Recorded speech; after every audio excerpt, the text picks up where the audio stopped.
तो सभी भाइयों को जय श्री कृष्ण, जय यादव, जय माधव। तो भाइयों, आज के इस वीडियो में हम महान योद्धा वीर लोरिक के बारे में बात करने वाले हैं। तो जो लोग उत्तर प्रदेश से हैं वो इस योद्धा के बारे में अवश्य जानते होंगे, और नहीं भी जानते तो हमारे साथ इस वीडियो में बने रहिए। तो वीर लोरिक, जिसने अपनी तलवार के एक ही प्रहार से एक विशाल पहाड़ के 2 टुकड़े कर दिए, ये पहाड़ आज भी मौजूद है, जिसे वीर लोरिक स्टोन के नाम से जाना जाता है। वीर लोरिक का जन्म उत्तर प्रदेश के बलिया जनपद के गोरा गांव में हुआ था और क्षत्रिय यदुवंशी परिवार में हुआ था। वीर लोरिक को कुछ लोग राजा भोज का वंशज भी मानते हैं। वीर लोरिक एक बलशाली और साहसी योद्धा थे।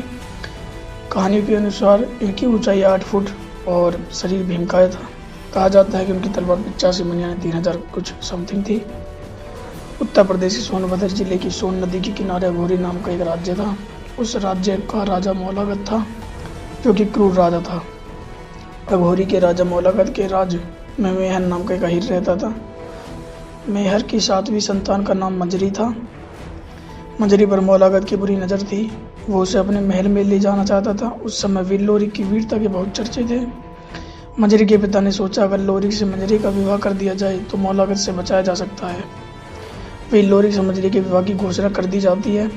लोरिक भी जानता था कि उसका विवाह मंजरी से रोकने के लिए मौलागत पूरी कोशिश करेगा। जनश्रुतियों के माने तो लोरिक देवी का बहुत बड़ा भक्त था। कुछ जगह तो उसमें अद्भुत शक्तियाँ होने की बात कही गई है। मंजरी, उसका नाम दूसरा नाम चंदा भी था, से विवाह से के लिए लोरिक बारातियों के साथ सोनभद्र में सोन नदी के तट पर आ जाता है।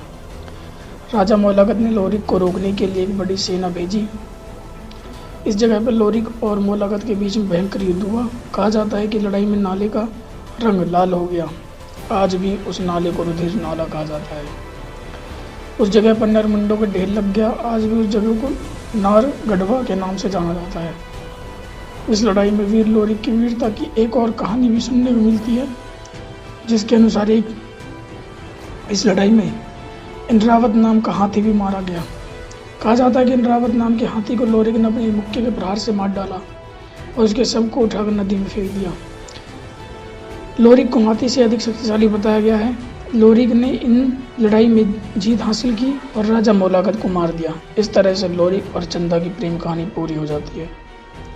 लोरिक चंदा की प्रेम कहानी उत्तर प्रदेश, बिहार, छत्तीसगढ़ में बहुत प्रसिद्ध है। जब चंदा विवाह के बाद लोरिक के साथ जाने लगती है तो वो लोरिक को कुछ ऐसा कहने को कहती है जिससे कि लोग उन्हें हमेशा याद रखें। चंदा लोरिक को एक चट्टान दिखाती है और कहती है कि शमशीर से इस चट्टान के 2 टुकड़े कर दो। उनकी शमशीर का नाम तो बिजोलिया खंड था।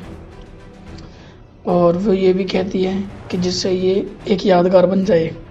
इसके बाद लोरिक ने अपनी 85 मन की तलवार के एक ही वार से उस चट्टान के 2 टुकड़े कर दिए। ये चट्टान आज भी मौजूद है, जहाँ प्रेम करके अक्सर पहुँचते हैं। आपने हीर रांझा और लैला मजनू की प्रेम कहानियाँ सुनी होंगी। लोरिक और चंदा की कहानी भी एक प्रेम कहानी है। लोरिकायन नामक कृति में लोरिक पहाड़ के बारे में वर्णन है। वीर लोरिक की इस कहानी का उल्लेख अलग अलग जगहों पर अलग अलग ढंग से किया जाता है, लेकिन इस कहानी की मात्र सच्चाई के बारे में हमने सुना है। तो आपको ये स्टोरी कैसी लगी? अगर आपको अच्छी लगी हो और इस स्टोरी से आप प्रभावित हुए हैं तो वीडियो को शेयर करें। हमारे चैनल पर अधिक से अधिक लोग विजिट करते हैं, तो चैनल को सब्सक्राइब करें और सपोर्ट करें अपने भाई को। थैंक यू सो मच भाई।